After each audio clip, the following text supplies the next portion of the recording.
आप सभी को तो पता है कि मिड लाइन आकलन की समय सारणी घोषित हो चुकी है, जो 29 दिसंबर 21 से शुरू होकर 4 जनवरी 2022 में खत्म होगी। विद्यालय के शिक्षक इसको बता दिए होंगे। इस वीडियो में हम देखेंगे कि मिड लाइन आकलन के प्रश्न पत्र का प्रारूप क्या होगा, किस तरह से आपको तैयारी करनी है और किस अध्याय तक आपका प्रश्न पत्र आएगा। जो प्रश्न पत्र होगा उसके बारे में ये पहले भी जानकारी दिया था कि 3 खंड होंगे, खंड आ, खंड बा और खंड सा। खंड आ में आप जिस कक्षा में पढ़ रहे हैं उस कक्षा के प्रश्न होंगे, खंड बा में उससे एक कक्षा पीछे का प्रश्न होगा और खंड सा में उससे भी एक कक्षा पीछे का। जैसे खंड आ, अगर आप 8वीं कक्षा में पढ़ रहे हैं तो खंड आ 8वीं का होगा, खंड बा एक कक्षा पीछे यानी 6वीं का होगा और खंड सा जो होगा एक कक्षा 5 से पीछे यानी 4थी कक्षा का होगा। खंड आ में कुल 40 अंक हैं, जिसमें प्रश्न पत्र में आपके 30 अंक के प्रश्न पत्र होंगे और 10 अंक का प्रायोजना कार्य आप कर चुके हैं या कर रहे हैं, या प्रोजेक्ट कार्य आपको दिया जा चुका है और कर भी रहे हैं। तो जो 30 अंक का प्रश्न पत्र होगा इसमें 10 प्रश्न होंगे, खंड बा होगा उसमें 4 प्रश्न रहेंगे और खंड सा जो 8 अंक का होगा उसमें 3 प्रश्न रहेंगे। खंड आ में कहां तक के प्रश्न आएंगे इसको देखते हैं, ये 10 प्रश्न कहां से रहेंगे। खंड आ में जो 30 अंक के 10 प्रश्न हैं वह आपके पाठ्यक्रम के 60% भाग से होगा। 60% भाग का मतलब होता है, आप जैसे 8वीं कक्षा में पढ़ रहे हैं, 8वीं का विज्ञान ही लेते हैं।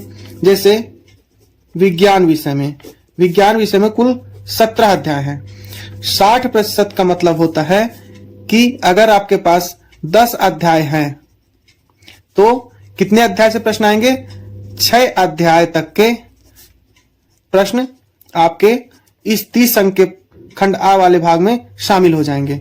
जैसे विज्ञान में 17 अध्याय हैं तो 17 अध्याय का 60% होता है 10.2। तो लगभग ये समझ लीजिए आप कि विज्ञान विषय में आपके 10 अध्याय तक के प्रश्न आएंगे। आपके किसी विषय में 10 अध्याय हैं तो 6 अध्याय तक के प्रश्न इसमें शामिल किए जाएंगे। यदि किसी में 20 अध्याय हैं तो 12 अध्याय तक के प्रश्न शामिल किए जाएंगे। अब यह जानते हैं कि किस तरह के प्रश्न इसमें शामिल होंगे। पहला, विकल्प वाले प्रश्न, मतलब जैसे स्क्रीन में आपको दिखाई दे रहा है कि एक प्रश्न है, उसके 4 उत्तर दिए गए हैं, उसमें से कोई एक सही होगा, इस तरह के प्रश्न होंगे।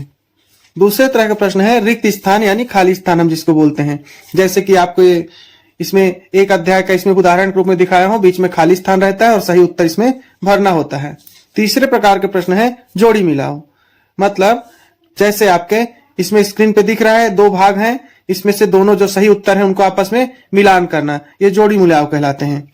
फिर कुछ प्रश्न अन्य भी होंगे जो आपके इन्हीं अध्यायों से शामिल होंगे। चित्र बनाने को भी बोला जा सकता है, किसी प्रश्न का उत्तर देने को बोला जा सकता है, किसी प्रक्रिया को समझाने के लिए कहा जा सकता है। ये कुछ ज्यादा अंक के प्रश्न होंगे। सभी विषयों के विकल्प वाले प्रश्नों को हल कर लेंगे, रिक्त स्थान वालों को देख लेंगे, जोड़ी मिलाव को देख लेंगे, और भी जो चित्र बनाने, जिस अध्याय में चित्र बनाना है चित्र को देख लेंगे, चित्र पहचानने को देख लेंगे, इन सब को देख लेंगे। अब बहुत अच्छे अंक इस मिड लाइन आकलन में प्राप्त कर लेंगे। यह वीडियो पूरा देखने के लिए बहुत बहुत धन्यवाद।